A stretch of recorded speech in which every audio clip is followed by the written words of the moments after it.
Hey, what's going on, guys? It's Nigel here, and I just got back from a chill 30-minute run, and I just had some thoughts on really what it takes to start your journey on becoming a hybrid athlete. And so, this term hybrid athlete, it's pretty confusing, and people don't really necessarily know what it means. But what's most important, really just what it means is taking at least 2 to 3 different training modalities and incorporating that into your training program seriously, and then setting goals, whether that's personal records, or let's say a physique goal, or a specific competition that you want to do, and then from there reverse engineering from what those goals are from your current baseline today.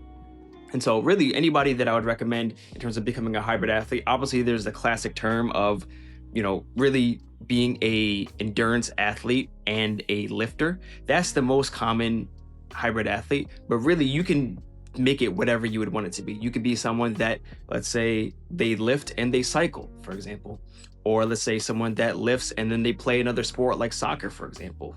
Or it could be somebody that is, let's say, a focus on like CrossFit or something, and then they play volleyball. It could be whatever that you want it to be, but in general, the most classic term is someone that is a runner and a lifter. And so, let's say there's somebody that came to me and said, "Hey, Nigel, you're a hybrid athlete. What would you recommend that I do in general?" I want to keep it simple. I want to do running. I want to be like kind of an endurance runner, and I also want to lift at the same time, get stronger, and build a strong physique that's aesthetic and that I'm proud of. I would say, great, that sounds good. First, what I would recommend is that they establish what their baseline is. So what is their current baseline fitness? So if they came to me and said, okay, well, here are the goals that I have. Okay, I want to run a sub 20-minute 5K, and they also want to be able to, let's say, bench 2 plates on the bench press, so 225 pounds. And they also wanted to build a lean aesthetic physique. They wanted to get around 10 to 12% body fat, and then also, let's say, pack on 5 pounds of muscle. Be like, okay, great. Those are the goals that we have. Then I would actually ask them, before we start anything with the programming, let's do a series of tests to determine what their current baseline is. So for example, I would have them go out and run a time trial 5K, right? Go find a flat piece of land, or go to a track, for example, and then just time yourself, go all out and see what your current 5K time is. And then let's say they did it and they said, okay, all right, well, at this current moment in time, they can run that 5K in 25 minutes. Great, perfect baseline. And then let's say in terms of the bench, let's go do some 1 rep maxes. Go find someone that can spot you, warm up properly, start building up to what that 1 rep max is, and go see where you're at. And let's say they come back to me and they're at 185 pounds for their 1 rep max for the bench. Great, perfect. We have a perfect place to start from. And then in terms of the physique, what we want to do is take obviously a photo of them before, without any pump, and ideally them first thing in the morning before they've drank a lot of water or ate a lot of food, just salt and all this type of stuff. We want to see like a kind of a baseline look where they're at in terms of their physique, what their current body weight is, and we would determine, okay, that's where we're at right now. Okay, and then what we would do is determine a plan and a program that can help them along the way, and do so in a way that is in a progressive overload way. And because you're a hybrid athlete and you're not just focusing on lifting and physique, and you're not just focusing on running, you have to be a bit more balanced in how you and measured in how you approach your training program. And so from there, I would keep it very simple, especially if you're starting off and you're not in an intermediate and advanced level type of hybrid athlete where you're doing both, training modalities to a higher level of volume and intensity. I would just keep it very simple in terms of, okay, well, instead of just making it overly complicated and putting yourself at risk for burnout and injury, let's start off with, for example, something very simple. Okay, one day we're just going to focus on, let's say, just a simple 30-minute easy zone 2 run. So for those that don't know, zone 2 is like the heart rate zone that is best for building aerobic endurance. And it's supposed to be a very simple run. It's not supposed to be taxing on the body, but it's supposed to help you be able to burn more fat and help build up endurance. And so let's say, okay, first day, 30-minute zone 2 run. Don't worry about lifting for that day. Just focus on the run.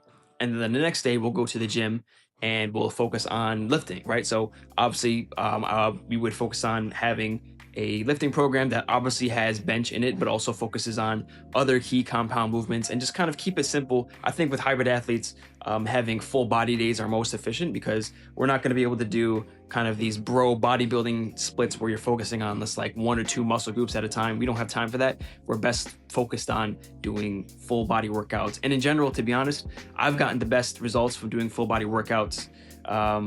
It's just one of the best ways, in my opinion. So do full body workout and obviously incorporate the main key compound lifts and start from where you're at. Okay. And obviously, like, if you would have to do a bit more planning in terms of like what lifts that you want to do and what reps and sets and the overall volume and intensity, but to start from something that's very feasible and just keep it simple. You don't have to be in the gym for like 2 hours. Just go for 30 to 45 minutes and keep it efficient, keep the session intense, and be focused. Okay, so they went to the gym, 30 and 45 minutes, and I would just kind of alternate that at least 2 to 3 times per week, right? So if you're a beginner, I would really only recommend maybe 2 running sessions per week and 2 lifting sessions per week, and then focusing on recovery because you're going to be very sore if you're at a beginner level. But then I would kind of say like the minimum effective dose of hybrid training for those that are kind of starting out is if you can get to a point where you're doing 3 running sessions per week, 3 lifting sessions per week. That is a really good kind of frequency in terms of the different training, the training methods that you do. That would be very helpful and help you kind of progress moving along. And then obviously as you advance over time in your hybrid athlete training program, and you get more, more adaptive to the volume and intensity, you can do double sessions where you can do both running and lifting on the same day. And obviously, depending on, what you're prioritizing in terms of your goals and the intensity of each session, it'll determine whether you do running first or lifting after. I can make a video on that later. But right now, it's just for someone who's a beginner, just focus on just one modality on one day, just to keep it simple. And then as they're going through the program, making sure that you're tracking everything, making sure that you have a training log. I personally use Strava as my training log, and then a very simple app, for example, like a lifting app called Hevy, Hevy, to kind of track the reps and sets and overall volume and progressive overload for your lifting program. And making sure that we're slowly progressing on both of those ends over time. And so the key thing about this is slow progressive overload. We don't want to get injured because think about it. If you get injured, you are not able to train anymore and therefore you won't hit your goal. So don't increase your mileage and intensity too much with your running, and don't pack on too much weight and doing horrible form and not getting enough recovery, because then you're going to be injured and then you can't do anything.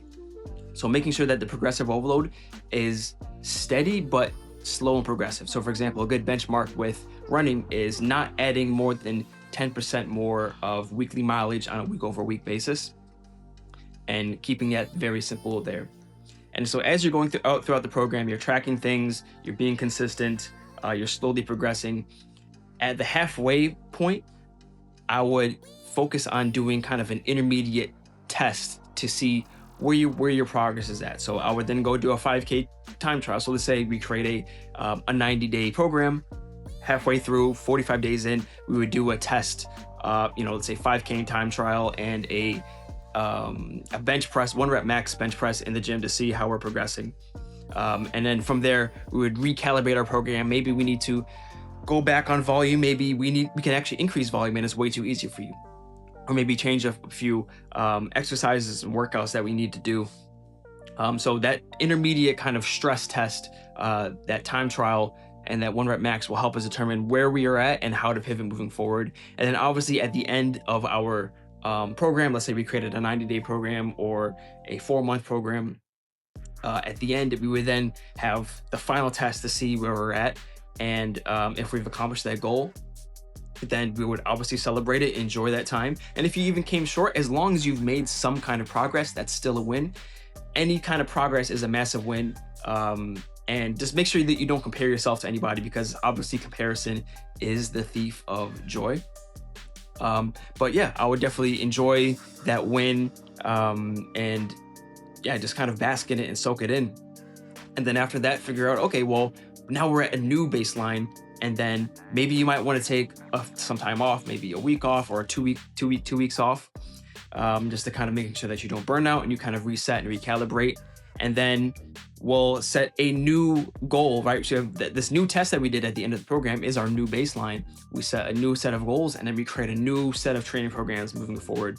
And essentially, the lifestyle of a hybrid athlete is kind of doing these iterations over time of establishing new baselines, setting new goals, and creating specific programming to make sure that we can bridge that gap between those goals. And it doesn't always have to be necessarily the same modalities. Like, I'm not saying, let's say you are able to go from 25 minutes in a 5K to, let's say, 19 minutes in a 5K. You don't necessarily have to keep going on, okay, I want to keep improving on doing 5K. You might set a goal of, okay, well, I want to run a 10K now, or a half marathon, or completely add something new in and say, hey, well, I want to try a triathlon, for example, or I want to do this. It's the beauty of the hybrid athlete lifestyle is that you can bring as much variety into your programming as much as possible, which makes it very fun and allows you to stick to, this athlete and fitness lifestyle for the long run. You're not just, I'm just doing one thing forever. And that's very good for people that like the variety of life like me.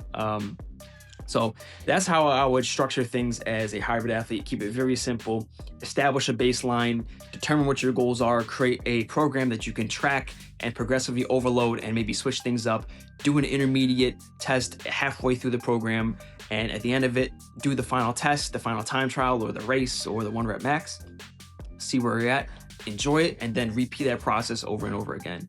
So if you found this video valuable, please like and subscribe. Most importantly, if you want to be part of a hybrid athlete community, go to the link down and below. I have a community of other hybrid athletes where we can train, connect, and grow together. And I have a bunch of training programs in there as well, challenges and competitions, and it'll be a good place to go and hang out with others. So join now. The first 100 members will have lifetime access and access to a few premium features for life. And come be the first 100 founding members and help shape the culture. All right, cheers, peace.